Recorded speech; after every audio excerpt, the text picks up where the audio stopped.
Hello students, welcome back to another video of arithmetic progression. तो आज के video में हम इस चैप्टर के टिपिकल एग्जाम्पल्स को सॉल्व करने वाले हैं। So without any further ado let's get started. तो सबसे पहला जो एग्जाम्पल है वो है how many 2 digit numbers are divisible by 3। तो इस टाइप के एग्जाम्पल्स जनरली स्टूडेंट्स को बहुत डिफिकल्ट लगते हैं, तो चलिए इसे एक इजी मेथड से समझते हैं। तो सबसे पहले बेसिकली 3 से डिवाइड होने वाले 2 डिजिट नंबर को हमें सोचना है। तो सबसे पहला जो 2 डिजिट नंबर है दैट इज 10, लेकिन 10 तो 3 से डिविजिबल नहीं है। सो हम नेक्स्ट डिजिट को ट्राई करेंगे यानी 11। सो 10 जैसे नहीं हुआ वैसे ही 11 भी डिविजिबल नहीं है। So the next number is 12, यानी 12 जो है मुझे पता है 12 इज डिविजिबल, तो 12 मुझे फर्स्ट नंबर मिला है जो कि है 3 से divisible. The next number is 13, obviously 13 is not divisible. Further 14 भी डिविजिबल नहीं है। तो ऐसे ट्राई करते करते the next number will be 15। तो ऐसे हमें ऐसे नंबर्स को सोचना है जो कि 3 से डिविजिबल हो till your last number is the 2 digit number, यानी 99 जो है वो सबसे लास्ट वाला 2 डिजिट नंबर है जो कि 3 से डिविजिबल है। तो अब मेरे पास एक ऐसी सीरीज मिली है जिसमें सभी नंबर्स मेरे पास जो हैं वो 3 से डिविजिबल वाले होने चाहिए। तो सबसे पहला जो मेरा काम है वो मैं चेक करूंगी कि जो सीरीज मेरे पास बनी है वो अरिथमेटिक प्रोग्रेशन है या नहीं। तो चलिए चेक करते हैं। तो सबसे पहले फर्स्ट कंडीशन, अरिथमेटिक प्रोग्रेशन जब भी हमें चाहिए तो the first condition is consecutive numbers के बीच में जो डिफरेंस हो वो सेम रहना चाहिए। तो यहाँ पे मैं थर्ड डिजिट भी ऐड कर देती हूँ, यानी 18 को भी ऐड करके देखती हूँ। चलिए अब डिफरेंस चेक करते हैं। तो सेकेंड टर्म और फर्स्ट टर्म में जो डिफरेंस मुझे मिल रहा है वो है 15 माइनस 12, डिफरेंस मुझे मिल रहा है 3। तो नेक्स्ट 2 डिजिट्स का ट्राई करें। 18 माइनस 15 अगर मैं करूं तो मुझे मिल रहा है 3। तो मुझे हर 2 डिजिट का कंसेक्यूटिव डिफरेंस सेम मिल रहा है, तो हम इस सीरीज को अरिथमेटिक प्रोग्रेशन कह सकते हैं। तो चलिए अब अलग अलग टर्म्स को हम लिख लेते हैं। तो first term A will be 12, difference जो है वो मिला है मुझे 3, और जो लास्ट टर्म मुझे मिली है यानी इस सीरीज की nth टर्म वो है मेरे पास 99। तो अब मुझे क्वेश्चन पूछा गया है कि ये सीरीज में टोटल कितने नंबर्स हैं जो 3 से डिविजिबल है। तो अब ऐसे चेक करूं, मैं एक एक डिजिट को लिख के गिनूं तो ये बहुत लंबा टास्क हो जाएगा। तो हमारे पास ऑलरेडी एक फॉर्मूला है अरिथमेटिक प्रोग्रेशन में कि an is equals to a plus n minus 1 d। तो ये जो फॉर्मूला है हमारे पास, तो ये फॉर्मूला हम तब यूज करते हैं जब हमें कोई भी सीरीज का nth टर्म फाइंड करना हो।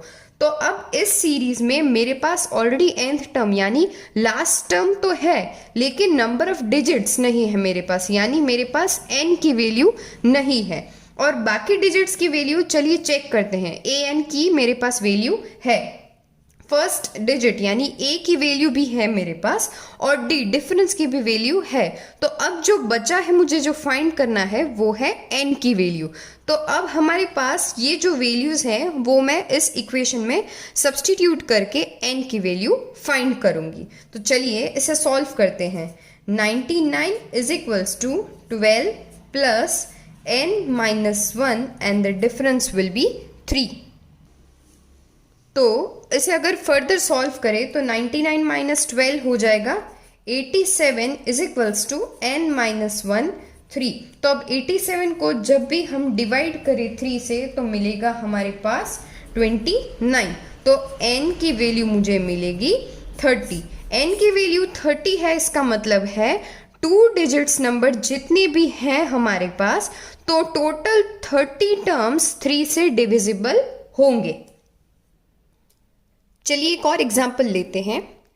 Check whether 301 is a term of the list of numbers 5, 11, 17, 23। तो जैसा कि इस क्वेश्चन में दिया हुआ है, हमारे पास एक नंबर की सीरीज दी हुई है और उसमें से हमें ये फाइंड करना है कि 301 इस सीरीज का हिस्सा है या नहीं है। तो सबसे पहले जो स्टेप हमारा है वो है चेक करना कि ये नंबर की जो सीरीज दी हुई है वो अरिथमेटिक प्रोग्रेशन में है या नहीं। तो चलिए हम देखते हैं। तो सबसे फर्स्ट कंडीशन, जैसे कि हमने प्रीवियस एग्जाम्पल में डिस्कस किया था कि कंसेक्यूटिव डिफरेंस जो है वो हमें सेम मिलना चाहिए, यानी the difference should remain constant. तो चलिए डिफरेंस चेक करते हैं। तो फर्स्ट दो नंबर्स का डिफरेंस जो है वो है 6। फर्दर दोनों टर्म्स का मुझे डिफरेंस मिल रहा है 6 और ये डिफरेंस जो है वो मुझे हर एक टर्म में मिल रहा है 6, यानी ये जो सीरीज दी हुई है वो है अरिथमेटिक प्रोग्रेशन का एक हिस्सा ही, यानी एक एग्जाम्पल ही है। तो चलिए फर्दर हम टर्म्स लिखते हैं जो जो हमारे पास टर्म्स अवेलेबल हैं। तो सबसे पहली टर्म a जो है वो हमारे पास 5, ये क्लियर है सीरीज में से। तो जो डिफरेंस मिला है उसकी भी वैल्यू है हमारे पास जो कि है 6 और हमारे पास n की वैल्यू नहीं, यानी n जो है वो है नंबर ऑफ टर्म्स। तो नंबर ऑफ टर्म्स आपको कब पता रहता है? जब कोई भी सीरीज का लास्ट नंबर आपको दिया हुआ है। तो यहाँ पे आप जैसे कि देख सकते हो कि ये सीरीज जो है वो कंटिन्यूएशन में है, यानी यहाँ पे जब भी आपको डॉट्स दिए होते हैं उसके बाद लास्ट डिजिट नहीं दिया होता, तो इसका मतलब है कि लास्ट डिजिट आपको पता नहीं है। लेकिन जब भी आपको लास्ट डिजिट कोई भी फॉर्म में लिखा हो या तो कोई स्पेसिफाई करके लास्ट डिजिट दिया हुआ हो तो आपको पता चल ही जाएगा डायरेक्टली। तो अब इस क्वेश्चन में हमारे पास ए एन चेक करते हैं, यानी लास्ट टर्म है या नहीं है। तो इस क्वेश्चन के हिसाब से हमें चेक करना है कि 301 इस सीरीज का हिस्सा नहीं है। तो सबसे इजी ट्रिक क्या रहेगी कि 301 को मैं सबसे पहले मान ही लूंगी कि ये ऑलरेडी हिस्सा है। तो अगर जब भी मैं इसे हिस्सा मान के चलूंगी और फर्दर इक्वेशन को सॉल्व करूंगी तो मुझे पता चल जाएगा कि ये 301 इस टर्म या तो सीरीज का हिस्सा है या नहीं है। तो चलिए हम इसे ट्राई करते हैं। तो मैं 301 को मान लूंगी कि ये सीरीज का सपोज से फॉर एग्जाम्पल लास्ट टर्म है, मैं ये मान के चल रही हूं, अभी मुझे कंफर्म पता नहीं है। तो चलिए हम इक्वेशन से सॉल्व करते हैं। तो सबसे पहला हमारे पास जो फॉर्मूला एक अवेलेबल है उसमें हम सारी की सारी वैल्यूज डाल के n की वैल्यू चेक करेंगे। तो इस इक्वेशन में मैं सब वैल्यूज डाल के अब चेक कर रही हूं n की वैल्यू। तो इसे फर्दर मैं सॉल्व करूं तो 301 माइनस 5 मुझे मिलेगा 296 is equals to n minus 1 और 6। तो n minus 1 is equals to 296 on 6। तो अब जब मैं इसे सॉल्व करूंगी डिवाइड करके तो मुझे कोई पॉजिटिव फिक्स नंबर यानी मुझे 49 पॉइंट समथिंग ऐसा कुछ नंबर मिल रहा है। तो नोट कीजिए, जब भी हमें n की वैल्यू कोई पॉइंट वाला डिजिट या कोई भी ऐसा डिजिट मिले जो कि एक प्रॉपर पॉजिटिव इंटीजर नहीं हो तो 301 इस सीरीज का हिस्सा नहीं हो सकता। तो हमेशा याद रखिए, जब भी हमें n की वैल्यू चाहिए अरिथमेटिक प्रोग्रेशन के अंदर तो n जो है वो फिक्स्ड है कि वो एक पॉजिटिव इंटीजर ही होना चाहिए। This is the fixed rule. तो यहाँ पे मुझे 49 पॉइंट समथिंग मिल रहा है, जिसका मतलब है जब भी मैं n की वैल्यू सॉल्व करूंगी तो वो मुझे एक पॉजिटिव इंटीजर नहीं मिलेगा। यानी मैं कह सकती हूँ कि इस सम में 301 जो है वो इस सीरीज का हिस्सा नहीं है। अगर 301 इस सीरीज का हिस्सा होता तो मुझे n की एक स्पेसिफिक पॉजिटिव इंटीजर वाली कोई वैल्यू मिलती। एक और एग्जाम्पल डिस्कस करते हैं। तो दिया है कि which term of the given arithmetic progression 3, 8, 18, 13 is 78। तो हमें ऑलरेडी इस क्वेश्चन में स्पेसिफाई करके दिया हुआ है कि जो सीरीज है वो ऑलरेडी अरिथमेटिक प्रोग्रेशन में है। तो हमें जो फाइंड करना है वो है विच टर्म, यानी n की वैल्यू कौन सी है जब an हमें मिलता है 78। यानी अगर 78 को मैं लास्ट टर्म कंसिडर कर लूँ, यहाँ पर देखिए ध्यान रखिए, जब भी आपको ऐसे कोई प्रॉब्लम्स आए जिसमें दिया हो कि which term of the arithmetic progression is 78, और जैसा कि अगला एक एग्जांपल हमने जो सॉल्व किया अभी, तो ऐसे अगर एग्जांपल्स आए जिसमें आपको n की वैल्यू फाइंड करनी हो, तो आपको उस जो नंबर को आपको दिया हुआ है उसे आपको an यानी nth टर्म को अज्यूम डायरेक्टली कर ही लेना है, तभी आपको उस n की वैल्यू मिलेगी जो 78 है। सिंपल है, देखिए समझिए, अगर मुझे 78 को आइडेंटिफाई करना हो कि वो कौन सी nth टर्म है, तो वो मुझे स्पेसिफिक n की वैल्यू फाइंड करनी पड़ेगी। तो चलिए इसे सॉल्व करते हैं। तो हमारे पास जो एक फॉर्मूला है उसमें हम जो भी हमारे पास वैल्यू है वो सभी इसमें डाल देंगे। तो सपोज मेरे पास यहाँ पर an की वैल्यू मैंने डाल दी है। a की वैल्यू डायरेक्टली मैं लिखूंगी फर्स्ट टर्म इज a, और कंसेक्यूटिव डिफरेंस यहाँ पे जो होगा वो रहेगा 8 माइनस 3। हमेशा याद रखिए सेकेंड टर्म में से ही फर्स्ट टर्म को माइनस करना है, और फर्दर अगर मैं कहूँ तो फोर्थ में से थर्ड को, वैसे ही सिमिलरली फिफ्थ में से फोर्थ को। तो यहाँ पे मुझे मिल रहा है 8 माइनस 3 मुझे मिल जाएगा 5। तो इसे अगर मैं सॉल्व करूँ तो 78 minus 3, so 75 is equals to n minus 1 into 5। तो 5 को अगर मैं डिवाइड करूँ 75 से मुझे मिलेगा 15। तो n की वैल्यू जो है मुझे मिली है 16, यानी 78 जो है वो इस अरिथमेटिक प्रोग्रेशन का 16th टर्म है, यानी the 16th term of this arithmetic progression will be 78। तो एक और एग्जाम्पल है हमारे सामने, how many multiples of 4 lie between 10 and 250। तो चलिए इसे सॉल्व करते हैं। तो सबसे पहले what do you mean by multiples?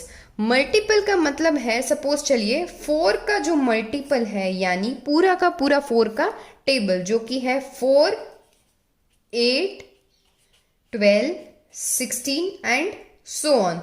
तो 4 की पूरी जब भी टेबल में लिखूं तो उसे कहते हैं 4 के मल्टीपल्स। तो यहाँ पे स्पेसिफिक मुझे कहा है कि 10 और 250 के बीच में कितने मल्टीपल्स हैं वो हमें फाइंड करने हैं। तो सबसे पहले 10 के बाद जो फर्स्ट हमारा मल्टीपल आता है वो है 12। तो 12 के बाद आएगा 16, 16 के बाद आता है हमारे पास 20। तो कहाँ तक मुझे लिखना है? 250 तक। तो मुझे चेक करना है सबसे पहले कि वेदर 250 4 से डिविजिबल है या नहीं है। तो मैं चेक करती हूँ कि 250 4 से डिवाइड होता है या नहीं है। तो 6 4s आर 24, तो आ गया 10, तो 2 जा 8। तो यहाँ मेरे पास 2 रिमाइंडर रह रहा है, तो यानी 250 इज नॉट डिविजिबल बाय 4। तो फर्दर इसके आगे वाला नंबर चेक करते हैं जो कि है 249। तो 249 मुझे पता है, देख के ही पता चल जाता है कि 249 इज नॉट डिविजिबल बाय 4। तो डिविजिबिलिटी टेस्ट का अगर वीडियो आपको देखना है तो उस वीडियो की लिंक मैं नीचे डिस्क्रिप्शन बॉक्स में आपको दे दूंगी। तो अगर आप उस वीडियो को चेक करना चाहे तो आप लिंक सीधा क्लिक करोगे तो आप वीडियो को चेक कर सकते हो। तो अब इसके आगे वाला नंबर जो है वो है 248। तो 6 4s are 24 and 4 2s are 8। yes, this number is divisible by 4। तो चलिए इसे इंक्लूड करते हैं हमारी लास्ट टर्म के अंदर। तो जैसे कि आप देख सकते हो मेरे पास पूरी एक सीरीज बन गई। तो सबसे पहला जो मेरा काम है वो है चेक करना whether the given series is an example of arithmetic progression और नॉट। तो जो एक कंडीशन हम चेक करते हैं वो है कंसेक्यूटिव डिफरेंस। तो इन दोनों के बीच में डिफरेंस है 4। फर्दर नेक्स्ट 2 डिजिट्स का डिफरेंस भी है 4। तो मैं देख सकती हूँ डिफरेंस जो मुझे मिल रहा है वो है सेम, यानी ये सीरीज जो है वो है एरिथमेटिक प्रोग्रेशन के अंदर। तो first term will be 12 and the difference is 4। तो हमें लास्ट टर्म पता है, यानी A N is already available, और मुझे जो फाइंड करना है वो है एन की वैल्यू। तो चलिए हमारे पास जो इक्वेशन है उसके अंदर हम सब्सटीट्यूट कर देंगे सभी वैल्यूज। तो a plus n minus 1 and d 248 is equals to 12 plus n minus 1 and 4। तो अगर मैं जब भी इसे सॉल्व करूं तो मुझे n की वैल्यू मिल रही है 60, यानी 10 और 250 के बीच में टोटल 60 टर्म्स हैं जो कि है 4 से डिविजिबल।